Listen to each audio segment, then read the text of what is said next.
Well, hi there. So you've made it to day 2 of week 8, and I am super grateful that you've been hanging on and that you're now at the point where there are 4 more days to go. And let me tell you something. This is probably the toughest day of the lot, of the entire course. So if you survive through this day and you're on top of it and you're getting it and you're running the code and it's all making sense, then you are already basically mastering LLM engineering. This is what it's about. Today is going to be tough. Be prepared. But as it happens, it's going to be really interesting, and we're going to get some great achievements done. So, 4 days to go of the 8-week journey to LLM mastery. We're in the home stretch. You can already, of course, generate text and code with frontier models, with open source, with Hugging Face back to front. You can follow a strategy to solve problems with curating datasets, which is hard, making baseline models and fine-tuning frontier models, and then carrying out a full end-to-end process to fine-tune open source LLMs. And finally, what we did last time is taking our fine-tuned LLM and deploying it to production. We used Modal. There are many others, but Modal is great. And we use it in such a way that you can just write a simple piece of Python code that can run locally. Apparently, it looks like it's running locally, but in fact, it is calling out to your model running on the cloud in Modal, paying only for what you use. So today we take a sidestep to look at more pricing models as we build our final pricing model that will be what's called an ensemble, a combination of multiple models. We're going to go back to RAG, and we're going to use RAG to build a frontier model solution that will operate against a massive Chroma data store. And to make things different to last time, we're not going to use LangChain. We're just going to directly look up in the vector store and use that to build our prompt ourselves, which is good to understand exactly how it works under the covers. We're going to then build this ensemble model with a high level of expertise and be able to deliver production-ready code calling a number of models. And I think perhaps the most important thing to say here is that whilst a lot of what we'll be doing is something of a repeat of things we've done before, just in a bit more of an industrial strength way, this is about solidifying what you've learned. This is about going from the point of being fairly confident with different aspects of LLM engineering into being advanced. And so do take the time to go through the code and take this as an opportunity to practice, and get to the point of feeling like you've built true expertise. All right, so a reminder on what is the project we're working on here. Project called The Price is Right, building this autonomous agentic framework, agent workflows that will watch for when deals get published online, estimate their prices, and send a push notification if it looks like this is a bargain. And we are going to have these different agents collaborating to solve the problem, including our frontier-busting model, our fine-tuned model that significantly outperformed GPT-4o and Claude. All right, so you may remember last time I showed you this diagram that showed our agent workflows, the user interface on the left, the framework that we'll be using, planning agent to coordinate activities, and then the scanning agent looking for promising deals, ensemble estimating prices, and a messaging agent that will send us push notifications. So I wanted to mention that this was a bit of a simplification because the ensemble agent itself will be calling out to 3 different models. It's going to be calling a frontier agent, which is going to be a RAG workflow to price products based on an inventory of lots of existing products that it can look up. It's a perfect use case for RAG, of course. You may have already thought of it, as I say, so you may have already been wondering why we didn't even try this. Well, we're going to today. The ensemble agent will use the specialist agent that we already have and built and have like a specialist agent class to represent. And it's going to use a random forest agent, which will be an agent using a random forest traditional machine learning approach, except there's going to be a twist. It's going to be using vector embeddings that will use a transformer architecture. So it is a sort of modern take on traditional ML. So basically today we're going to be working on all of the icons there in red, we're going to be working on the ensemble agent. We've already built the specialist agent, so the other two will be part of our conquest today. And we will end today with an ensemble agent that is able to calculate prices, drawing on multiple other estimators. That's the challenge. Let's get over to Jupyter Lab. Here we are in our favorite place to be, in Jupyter Lab, ready for some coding, and a lot of coding there's going to be today. The first thing you may spot, it may have caught your eye, that there isn't a day 2 Jupyter Notebook. There are in fact 5 day 2 Jupyter Notebooks, which is a clue that we've got some work cut out for us.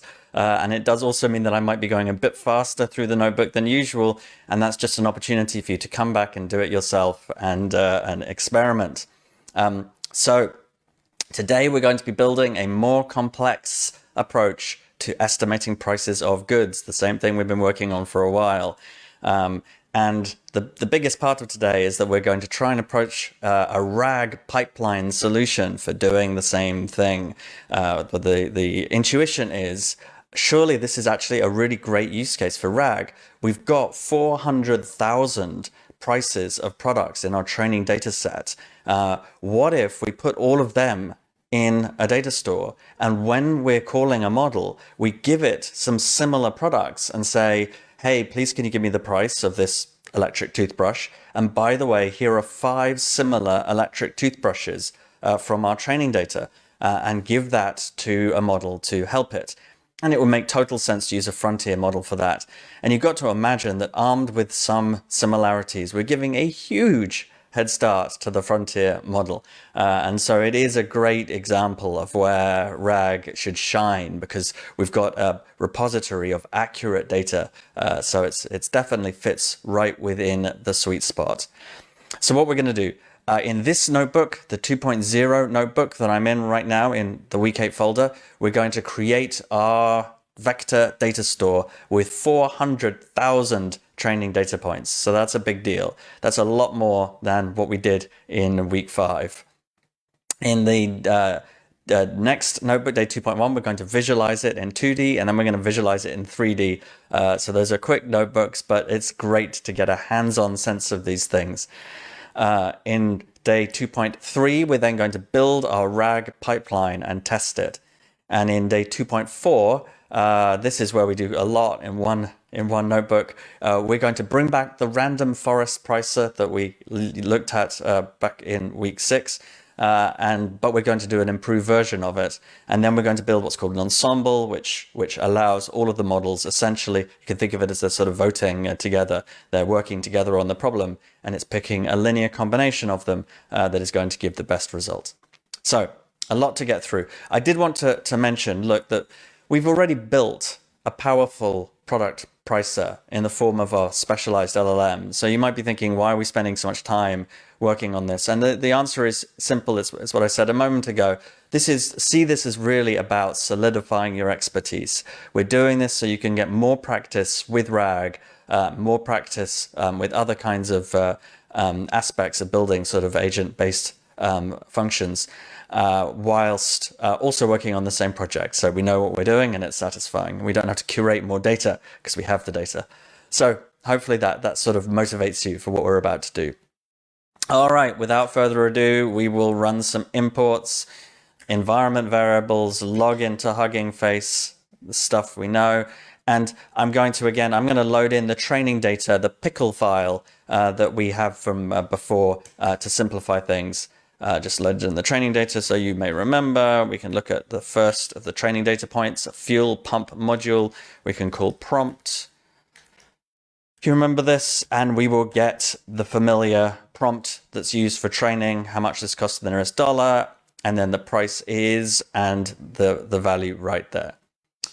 Okay, with that, time to create our Chroma data store. So you may remember back in week 5, we created this store with, it had 123 documents, if I remember that right, 123 chunks, which were taken from our documents of the fictional company Insurelm that we used. So this time we're going to create a Chroma data store with 400,000 documents. That's a lot. We're not going to chunk it up, of course. We don't need to. These are already small chunks. Each product is going to go in Chroma as its own item. We're not going to be using LangChain for this RAG pipeline because it's good for us to actually build it ourselves. LangChain gives some good, useful abstractions, but it's not necessary. And once you get to the level of proficiency that you are now at, you can just be working directly with LLMs often. You won't need necessarily these sorts of abstraction layers built on top of it. So that's what we're going to do. So we are going to create a Chroma database, and I called it somewhere up here, I think. I might have taken that constant out earlier. Let's do that right now. Apologies. We'll add in here another constant, db equals products underscore vector store. I was cleaning up this notebook to make it useful, and I cleaned it up too much. Have I spelled that right? I have products vector store. There we go. All right. So back we go. Momentary diversion. So we're going to create a Chroma data store with that path. There we go. We're going to check if it exists and delete it if it does already exist. I'm not going to run that. It would delete this products vector store, which I have created and which takes a little bit of time, although not that much time, but I will let you run this yourself. So we are going to use a different type of embedding. We are going to use something called the sentence transformer. It's a useful model from Hugging Face. It maps text chunks to 384 dimensions, and it's ideal for things like semantic search. It's a transformer model that produces these vector embeddings. You may remember we used OpenAI embeddings when we built our RAG pipeline before. So if you compare the two of those together, this Hugging Face one, it doesn't have the same dimensionality, and it's probably not as accurate as the OpenAI embeddings one, but it's free, it's fast, and we can run it locally. And that last point is super important because there are some cases where you might not want the data to leave your box. For example, if you're working on that project I assigned you from week 5 and you're looking to build your own personal RAG database with your own stuff, like your emails and things, you might not want to send them all to OpenAI, even though it should be safe. You just might prefer to do it yourself. And this is an easy way to do it without it leaving your box.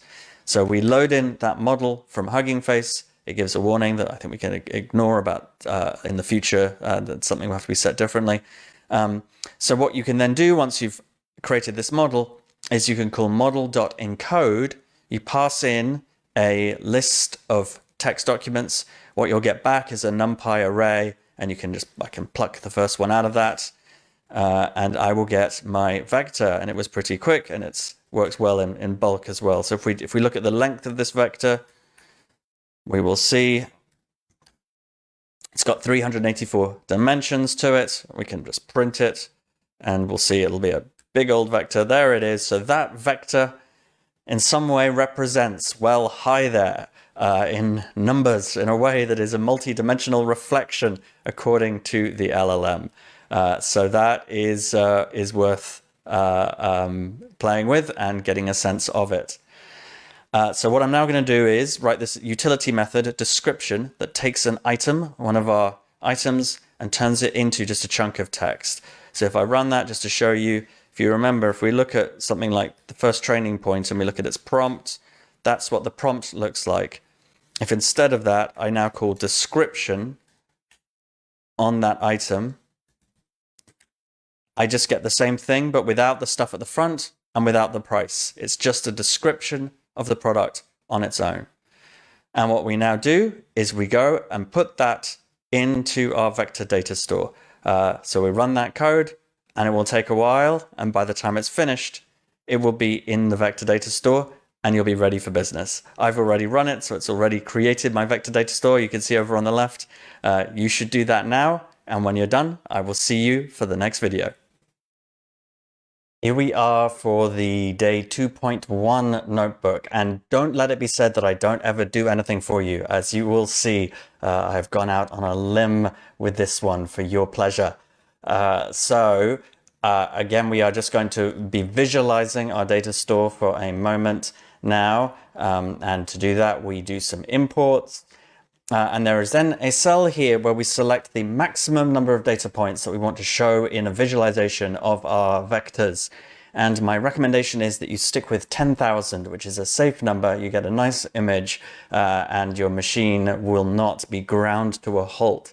But that would be no fun for you, and I wanted to show you what it looks like if you get all 400,000 data points to show. But it's precarious, and it puts my machine in a very unsafe position that it might crash at any moment. And indeed, in preparing for this, I've had my machine crash a couple of times and had to even start again with this Jupyter notebook. So I do not recommend you do this unless you have a very powerful machine. In the code, we connect to the vector database. We have some code which is essentially a duplicate of what we already did in the RAG week when we did some pre-work to collect from the vector data store the objects themselves, the documents, their categories that are in the metadata, and then pick out the right color that would be able to allow us to identify the different points. And remember when I show you this, the thing that's super important to keep in mind is that the vectorization process, the process of deciding what vector to use for each of the documents, was based purely on the description of the documents themselves. It was only based on the language in each product description that we pulled, all 400,000 product descriptions.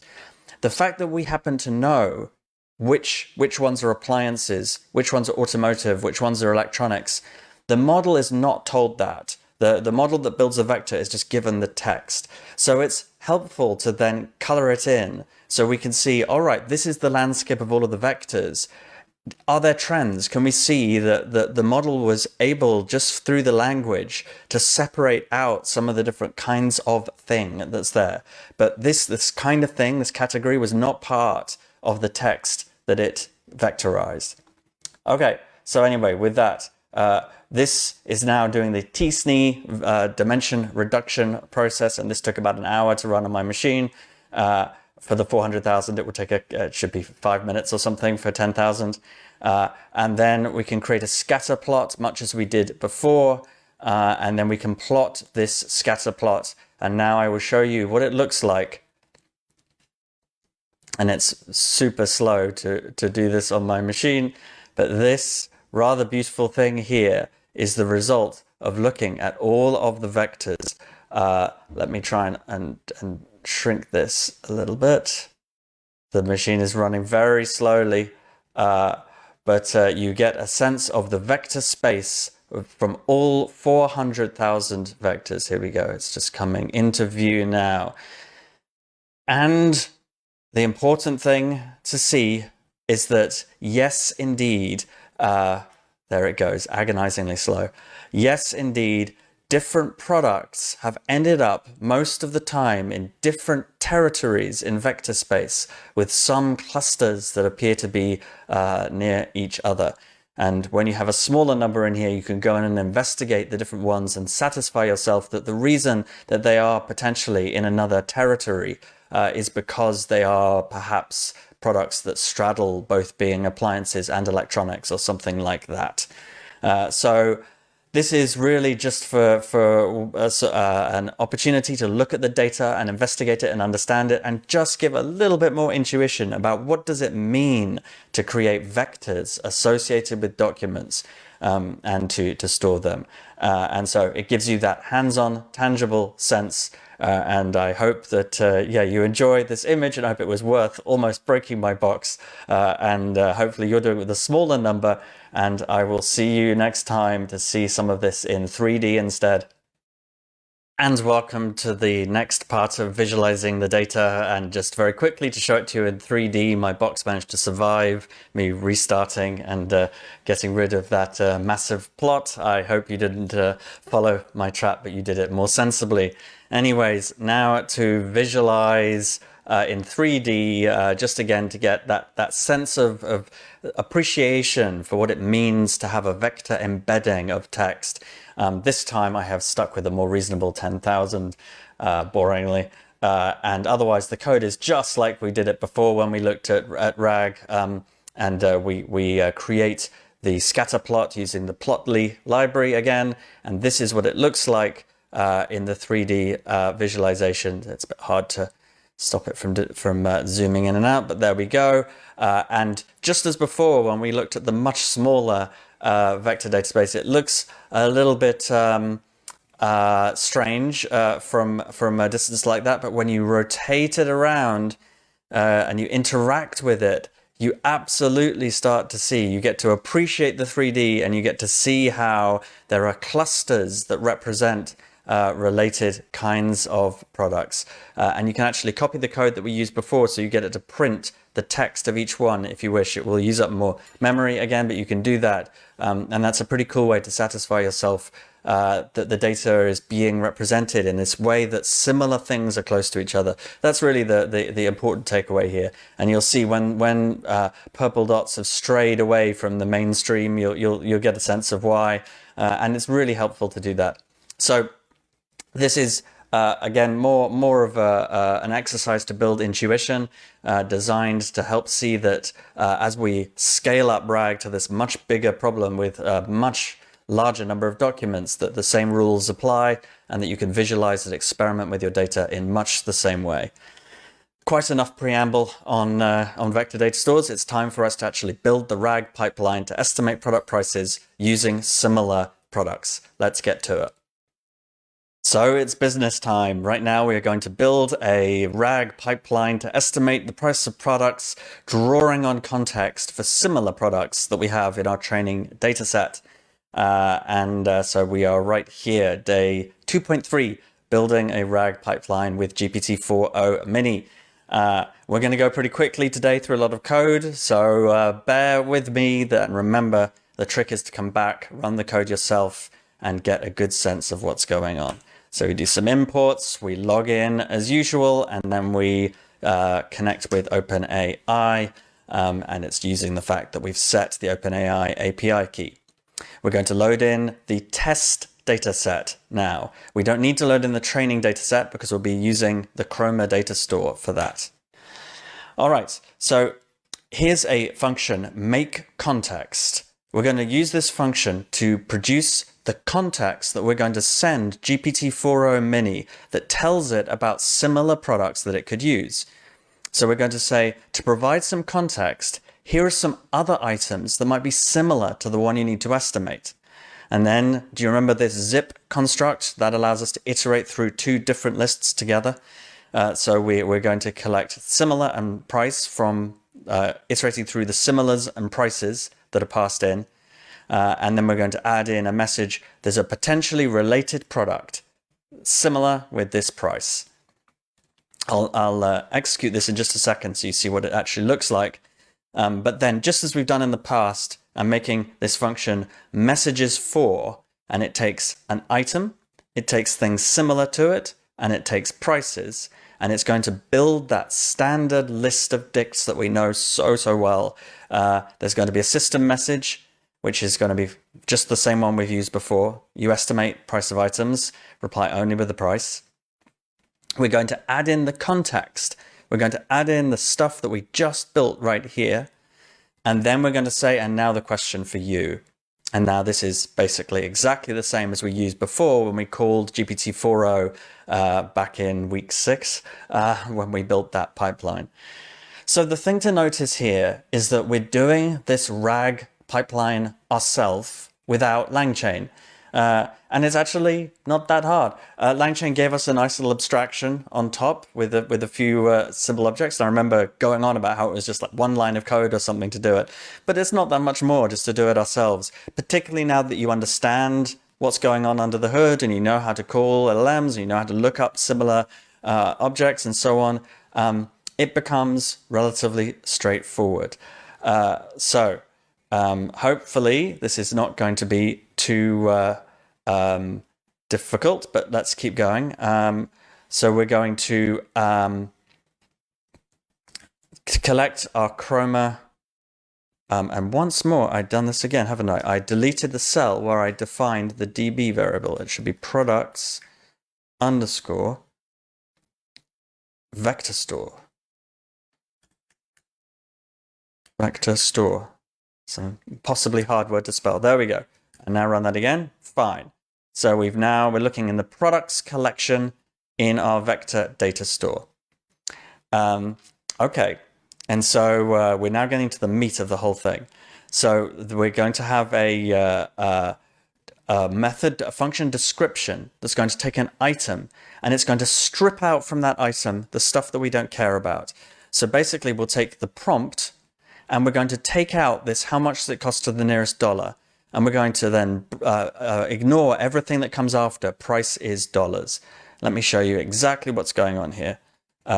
So if I have a quick look at my first training data point, oops, sorry, what have I done? Test, the first test data point. We're not looking at training data anymore. The first test data point is this, the repair kit for Ford, blah, blah, blah, blah, blah, with a price on it.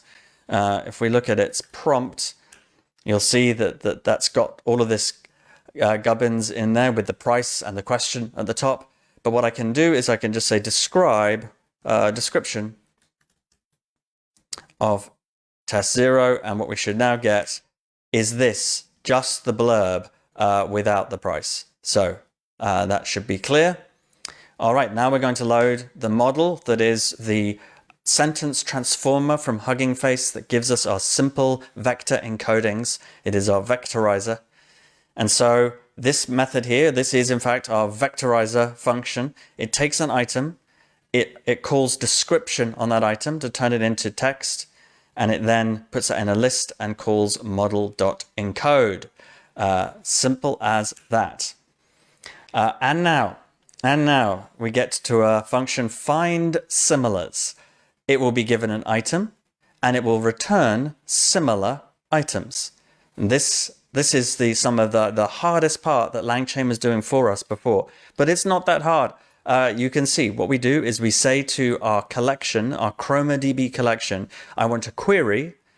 These are the query embeddings. It's going to be based on this, the vector that we will pass in.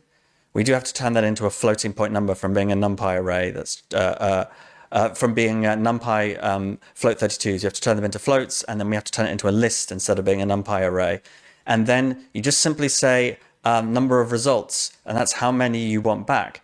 So you can pass in a vector as your query embedding and get back 5 results. That's all there is to it. And what we'll get back is some similars. So let's just run this. So now what we can do is we can look at test number 1, and let's look at test number 1's prompt. So this is its prompt. How much does it cost to the nearest dollar? It's a fan clutch package from Motorcraft. So anyway, you get a sense. So we can now say documents and prices are find similars from test 1. We're going to call this function right here to find 5 similar results. Let's do that. And now it's thinking, and now let's print that. And here you will find 5 related results, potentially related products, and they are all potentially related product. They are all sort of fan clutchy kind of things that have various prices, and they do appear to be similar products at first blush.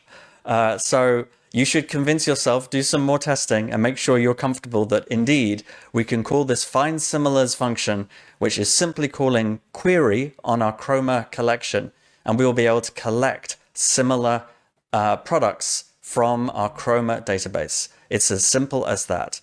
And once we've done that, we will then be able to put the final touches on our RAG data flow, on our RAG pipeline, and then use that to call GPT-4o. And we will do that in the next video. Okay, it's time to complete the RAG workflow in our Jupyter lab on day 2.3. We've got this function getPrice that you are very familiar with now, which is the super simple one that takes a string and plucks out the floating point number from it. And now the function for GPT-4o mini. What we do is we say documents and prices is find similars of items. So it's passed in an item. We find what is similar to that item. And then we call openai.chat.completions.create. We're going to specify GPT-4o mini. We're going to pass in the messages using the function messages4. We'll give it a seed. We want back 5 tokens. And what comes back, we say response.choices0.message.content. And then we call getPrice on the reply to pluck out the number from that. And that's all there should be to it. Let's try it out on one before we go crazy here. So we're going to say, let's see, GPT-4o mini RAG, and we will pass in the test one that we just looked at, that clutch thing, and let's see what we get back. We get back $201.45, and let's see what actually it should be. Test one.price. It's pretty close. It's pretty close. Look at that. It's great the way it's so very quick to run, and you can see everything that's happened there. It looked up 5 similar items. It constructed a query for OpenAI that incorporated the context of those 5 similar items in the prompt that it sent OpenAI, and then it made the call, got back the response, and stripped out the price and told us how much it cost, and it got pretty close. So with that, do you remember our tester from before, our framework for testing the 250 top test results? And you remember where we came out with our model? It's definitely scary to think, okay, but now we've given a huge benefit to the frontier model. How can it do with this? So we can run it at this point, and we will see how it does. And off it will go. While it's doing that, you can already see a lot of greens in here. It's, of course, getting a lot of information. I want to show you what I've done over here in the Agents folder. In the Agents folder, I have made something called Frontier Agent. And this is now taking exactly the code we've just looked through and turning it into production-ready code. And the way I've done that is that you can see from this sea of red that I've been adding in comments, which is an important step. And I've been putting in type hints so that we get to see exactly what we're doing along the way. You can see as we go through, it's very simple. It's the same stuff. Make context, creates the context to insert into the prompt. Messages for creates the message list in that OpenAI format. You may be familiar with this way of specifying, putting a comment against each of the parameters and then what gets returned. You can also see some more sophisticated type hints here that specify when we have lists of strings and a list of dictionaries with a key of a string and a value of a string. And then find similars, which returns a list of items similar to the given one by looking in Chroma. Get price, we know it well. And then finally, the price method here. So all of this is now part of a class called Frontier Agent, which is a subclass of my superclass agent. And it's packaged up nicely so that we can use it for production purposes. And so again, as part of your learning, as you see that difference between moving from a Jupyter world into more production-ready code, this is the kind of jump you would make. And typically, you would be building this in a tool like VS Code or in PyCharm or something like that. I tend to love PyCharm.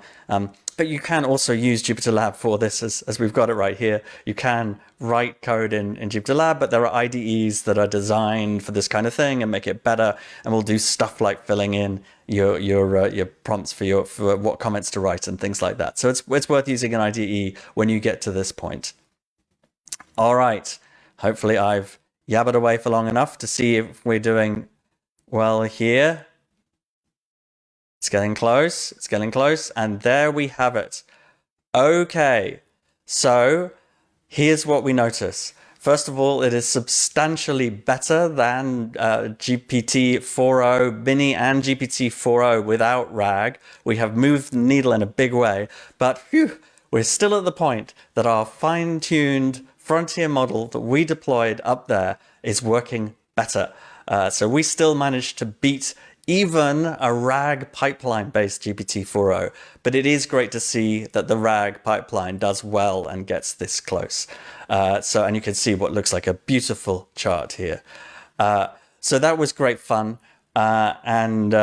I hope you've enjoyed that and see the same thing, and do spend time looking through this code, see the prompts that are created, print out some of these prompts and satisfy yourself that we've basically, in a more of a manual way, we have done what exactly what LangChain was automating for us before with its wrapper code. We have gone out there, we've taken an item, we've found 5 similar items, we've packaged that up into some context, and that's what we've sent to GPT-4o, and that's given us significantly better results than when we didn't do that.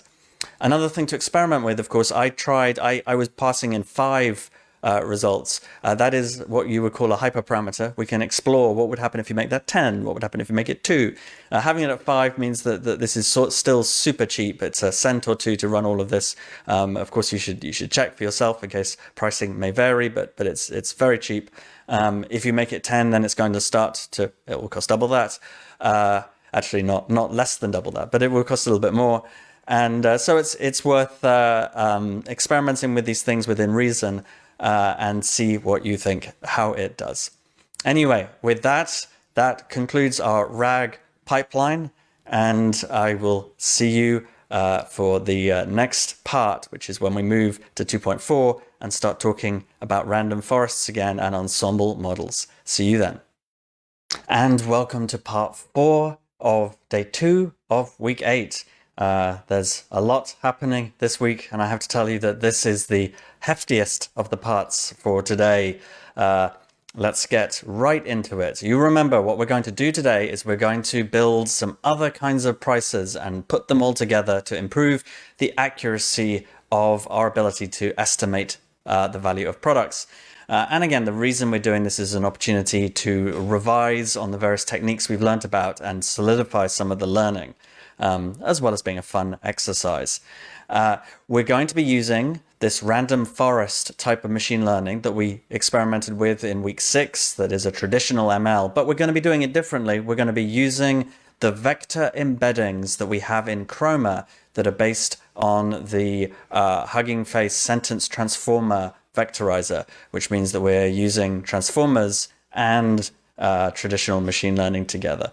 So we'll start by doing some imports and set some constants. This time I do remember to set the product vector store constant. Load the environment, load in the test data. We don't need the training data because it's sitting in Chroma, and connect to Chroma itself, to the products collection in Chroma that we put in the variable collection. And then we load in from Chroma the results, which then gives us our vectors, our documents, and our prices. So with that, we are now going to look at random forests again. And you may remember this line, which was how we did it last time. We train a random forest regressor. This here, njobs, is how many concurrent processes can run. And if you put -1, it will use up your entire machine. It will run a process for every core, and it really hammers my box. And my M1 Mac takes about an hour to run this, and I ran it already. So you should time it to fit your box, and only use -1 in here if you can afford to step away and let your machine hum for a little bit. Once that's done, you can then save the model weights to a file using this useful utility, joblib.dump, which is from, again, scikit-learn. And you can then provide a model and then just save those model weights. And what I then do is load it back in again so that I don't have to run the hours worth of training. Now, what I do here is I load in 3 agent objects: the specialist agent, the frontier agent, and the random forest agent. Let's take a quick look in the agents folder and look at those. The specialist agent is one that we already looked at before. We already wrote this. This is productionized code that is basically in the init, in the constructor for the specialized agent. We call modal by saying modal.class.lookup, and we provide our service name and class name, and we instantiate that class. And then when we're actually calling this to price, we simply say self.pricer.price, which is the function, the modal function, .remote. And that, you remember, is how we tell modal, we don't want to run this locally, we want to call out to the cloud, run it remotely, and bring back the results. And then it returns it. So this is the specialist agent that we looked at before. If we look at the frontier agent, you'll see what's here is the code that we went through last time. As I said, polished up, made to look nice with comments, with the parameters are identified. There's docstring, the docstrings here. There's type hinting to describe what kinds of objects we're working with. This is the kind of process that you would go through to take code from being Jupyter Notebook code to being ready for production. And typically, you wouldn't write this in Jupyter Lab. You would be doing this in an IDE like VS Code or PyCharm is my favorite. And you would build it there because it will do things like help you with the type hints and fill in some of this gumph. But you can use Jupyter Lab if you wish. So this is the frontier agent. And now if I look at the random forest agent, this is super simple. In the constructor, we first of all create our the sentence transformer, the model that we use to create a vector. And then we load in the model that we just saved a second ago. And then when it comes to the actual doing an inference, running a price, what we do is we first take the description that's passed in, the description of our product, we encode it into a vector, and then we call self.model.predict with that vector, and that gives us our random forest result, and we return it. It's as simple as that. You'll see I do a max of 0 here. I suggest that I floor it at 0 so it can't return negative numbers. I don't know if it would or not. I think I might have seen it in an earlier version. And so that seemed like a sensible precaution to take. We don't want it predicting negative prices. Okay, so anyways, that is the those are the agents. We can then instantiate those agents. Now, this function here, description, is exactly the same as we did in the last one. We simply take the item and we take its prompt and we pull out to the nearest dollar, the introductory text, the header, and we also pull away the prices dollars. So we just get back to the blurb itself, the simple description of the product. And with that in mind, we can now have a function rf, which is random forest, which will take an item, turn it into a description, call our random forest agent.price to price it. And with that in mind, you, of course, remember our great test harness, tester.test.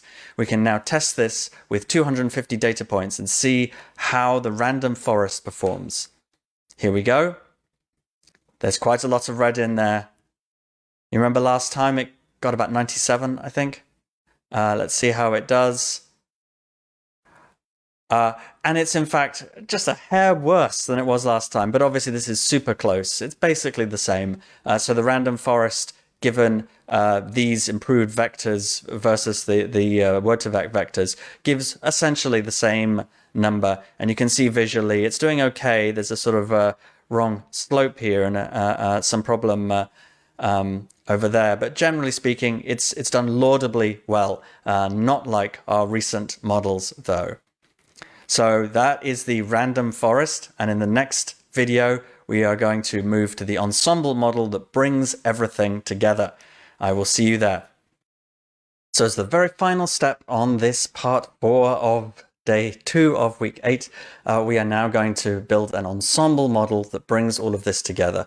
And first I just wanted to show you that if I take a product like my microphone right here, the Quadcast HyperX condenser mic, we've got these 3 objects now, specialist, frontier, and random forest. And we can ask each of them to price this product.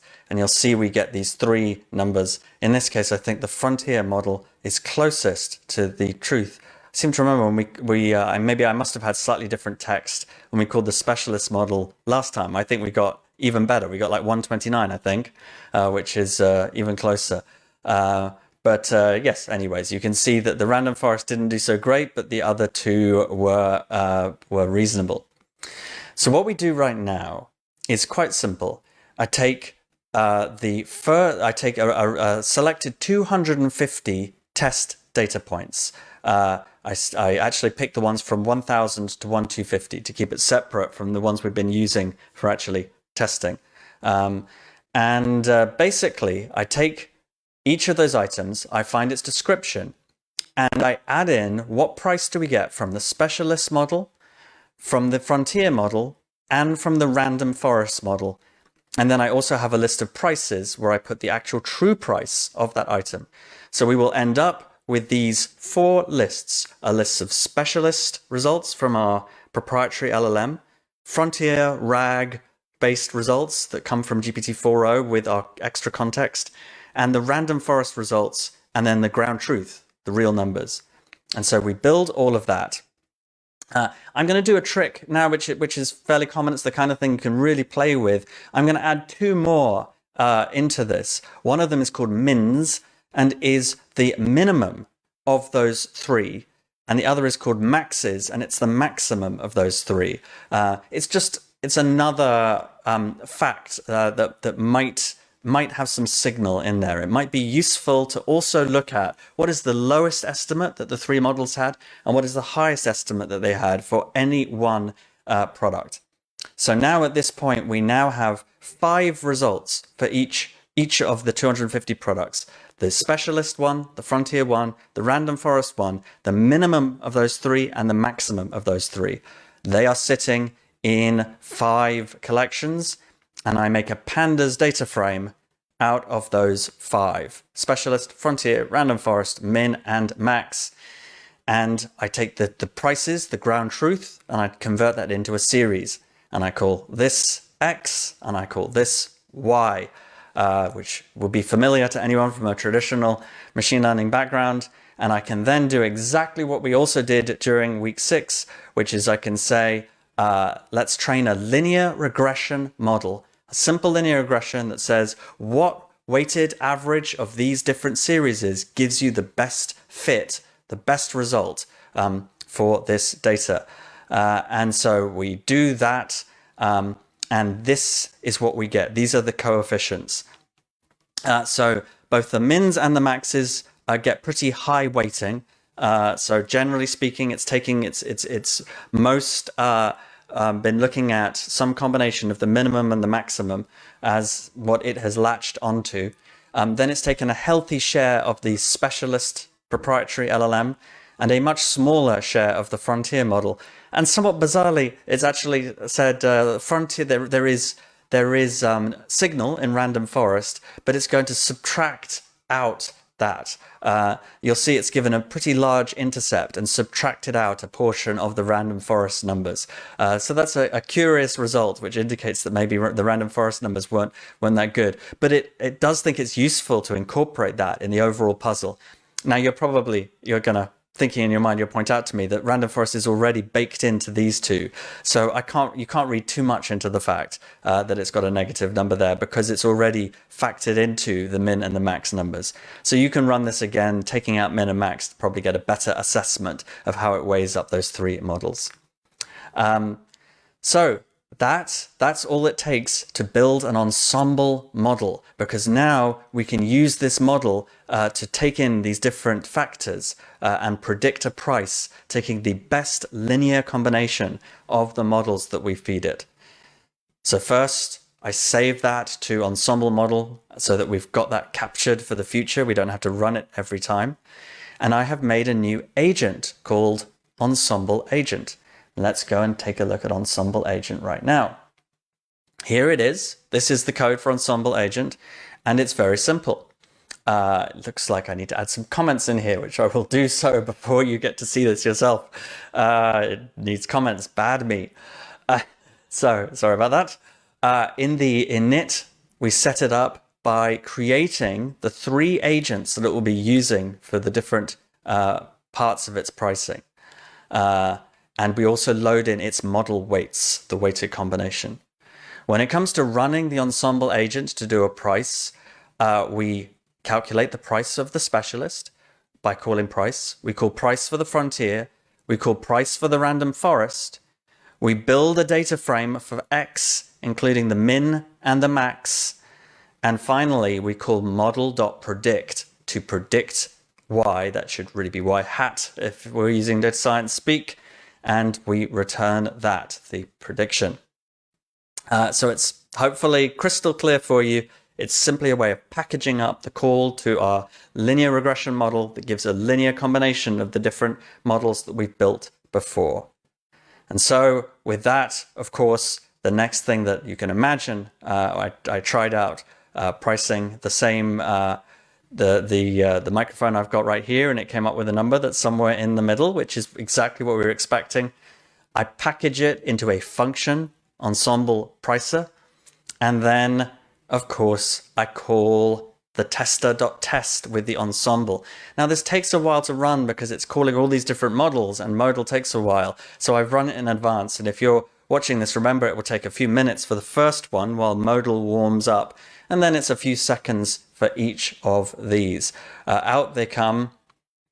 And as you will see, there's a few reds in there. I will tell you, somewhat disappointingly, I was really hoping this would move the needle and beat the amazing proprietary model we've got. Somewhat disappointingly, using this approach of ensembling multiple models seems to have moved us a hair poorer, a hair worse for this test data set than we were at before. But you've got to imagine that that's more an artifact to the fact that it's fairly noisy. It's very, very close. It has to be an improvement that we're carrying out this ensemble of different models. But there's clearly some more work that needs to be done here. The chart looks very nice, but there's some intercept problem there that might be that intercept number was too high on what it did. And rather than spending a lot of time iterating over this, I think this is the time to say it's over to you now. I've spent a fair amount of time on this, but not so much on the ensembling technique and on some of these others. And it's wonderful to experiment with this because it's so easy to add on more terms, more series, and pass that into the linear regression as you build the ensemble. And this is a data scientist's dream. You've got data, you've got a clear measurable, a clear way of determining success, and lots to experiment on, lots of hyperparameters, and quite quick gratification. You can make the change and see the response very quickly.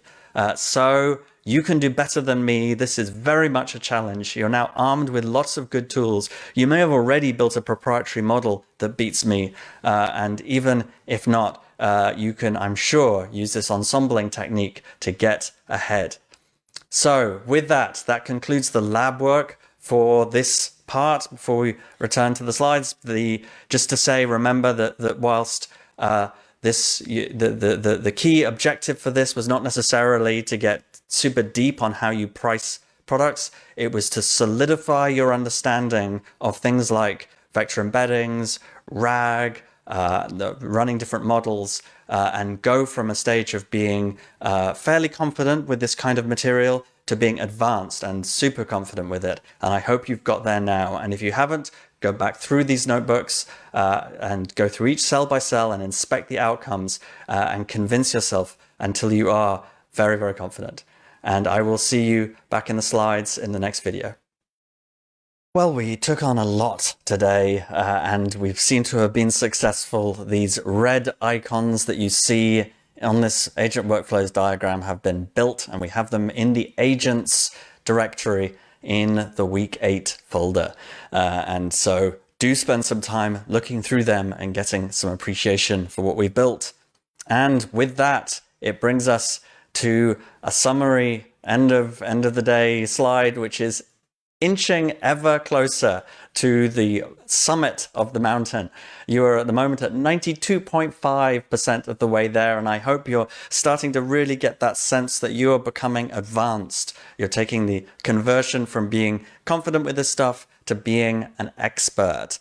At this point, you can also, along with everything else you can do, you can now deploy models to production, including through modal to call them remotely on the cloud, and also building some pretty heavyweight RAG pipelines that look over a big Chroma database to build context to send to OpenAI, and combining that with machine learning models as well to build a robust production solution. Next time, we're going to look at some more things. We're going to look at something called structured outputs, which is a way that we can connect with OpenAI and enforce that the response comes in a particular specification. It's something that's relatively new, and it's good for us to add that to your skill set, to your tool belt. And it's just going to be about solving some more problems using models as you build and build expertise and keep upskilling. So I'm so excited, so pleased with our progress. I'll see you next time when we look at structured outputs.